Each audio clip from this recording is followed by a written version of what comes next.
Aujourd'hui, on vous transporte en bateau de croisière avec notre reporter Normand, en chanson avec un moine bien spécial et on va parcourir notre pays à travers le regard d'un Belge.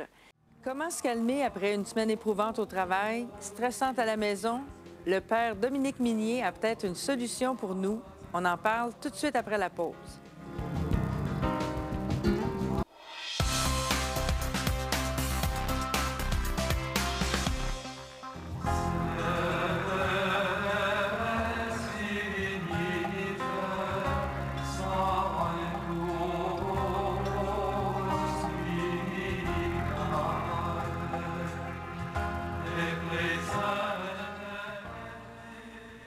Quand on écoute ces beaux chants grégoriens-là, on ne peut pas soupçonner que celui qui les a composés a été mis en nomination au Gala de la Disque, a vendu plus de 25 000 exemplaires de son premier album et est moine à l'abbaye de Saint-Benoît-du-Lac. Il a aussi 675 amis sur sa page Facebook.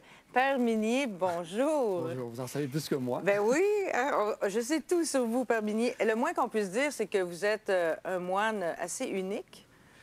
Chacun à sa manière, même dans une communauté comme ça où ça a l'air très, très structuré, là, je pense que chaque moine peut être lui-même et fonctionner un peu selon son tempérament. Là, oui. Vous étiez responsable de la fromagerie Bien, oui, j'ai fait à ça l'abbaye de Saint-Benoît-du-Lac. 20 ans. Pendant 20 ans, j'étais directeur d'usine avec des employés, les moines aussi qui travaillaient, l'aspect technique aussi. Hein, oui. Et comment vous êtes passé du fromage au chant grégorien? Puis, le fromage, c'était quelque chose qu'on m'avait demandé que j'avais accepté pour rendre service dans le milieu. On avait besoin de quelqu'un qui prenne ça en main, une direction d'une usine. C'est une production importante pour le monastère, c'est notre source de revenus. Mais je m'étais toujours intéressé à l'aspect artistique, mais spécialement dans le chant grégorien. C'est un peu toute ma vie, moi, qui a été marquée par cette tradition du chant grégorien. Comment le chant grégorien est entré dans votre vie?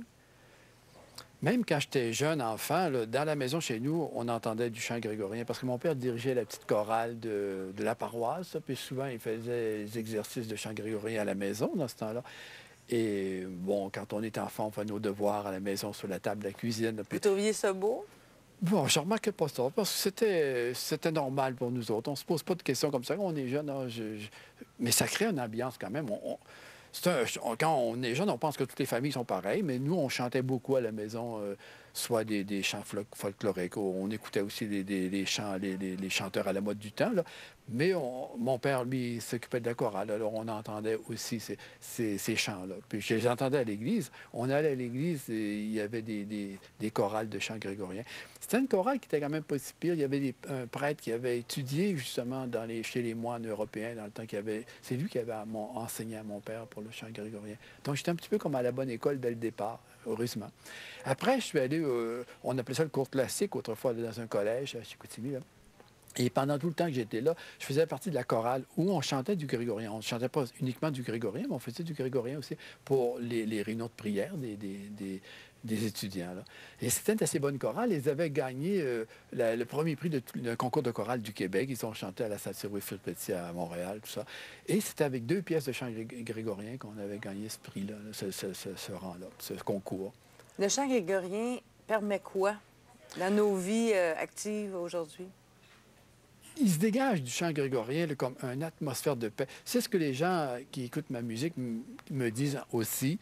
Ils disent, moi, quand c'est le temps de relaxer après mon travail, je mets ça dans mon auto, j'écoute tes disques, ils disent ça.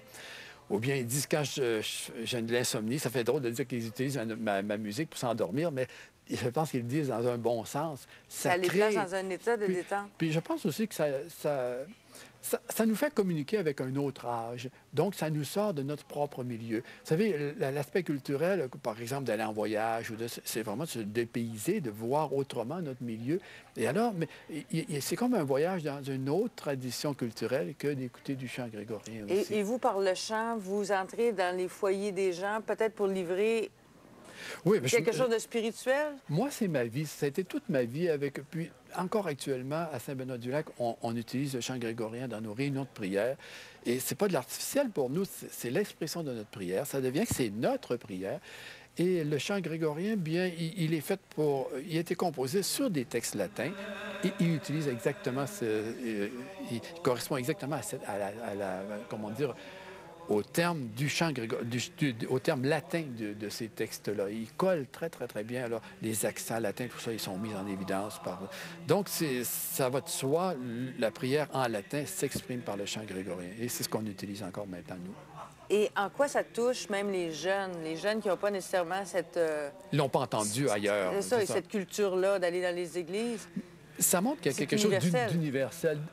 Je pense... on pense beaucoup au visuel pour la culture actuelle. Bon, je pense qu'on néglige l'importance de ce qu'on entend dans notre culture actuelle.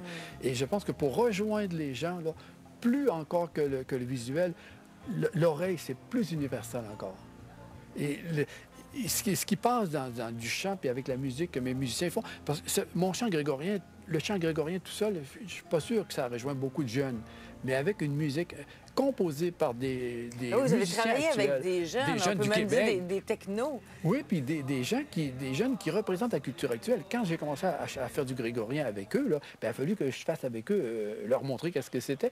Le dernier album que j'ai fait, ça s'appelle Mysterium. C'est un chapelet. Connaissez-vous ça, un chapelet? On disait notre prière autrefois. Ça, certain. Bien, moi, avant de commencer avec eux autres pour travailler, il a fallu que je prenne un chapelet, le mettre sur mon scanner, là, puis scanner ça, puis là, faire des flèches, ça, mettre ça sur imprimer ça, leur dire, ben ça veut dire telle affaire, ça, c'est telle partie du chapelet. Vous voyez, ils étaient loin par rapport à ma culture, à moi. Mais vous voyez, ça leur permet, moi, je les laisse libres de s'exprimer là-dedans. Et je pense que c'est par cette musique-là qu'on rejoint les autres jeunes de leur époque, de leur culture. Trouvez-vous qu'à notre époque, on manque de spiritualité? Il y a beaucoup de spiritualité. Elle n'est pas comme autrefois. Elle s'exprime différemment. Elle est comment? Bien, elle est plus libre. Hein, elle se cherche aussi. Alors qu'autrefois, on était comme dirigés dans un créneau. Maintenant, on a fait éclater ce créneau-là, mais il ne faut pas aller n'importe où non plus. Alors moi, je propose la mienne, finalement. Bien, la mienne, je pense que elle est quand même ancienne. C'est une Elle culture... nous amène où, la vôtre? Elle nous amène à rentrer dans la tradition judéo-chrétienne, mais y entrer de nous-mêmes, pas se la faire imposer. Par personne. Et par la musique, c'est une bonne façon.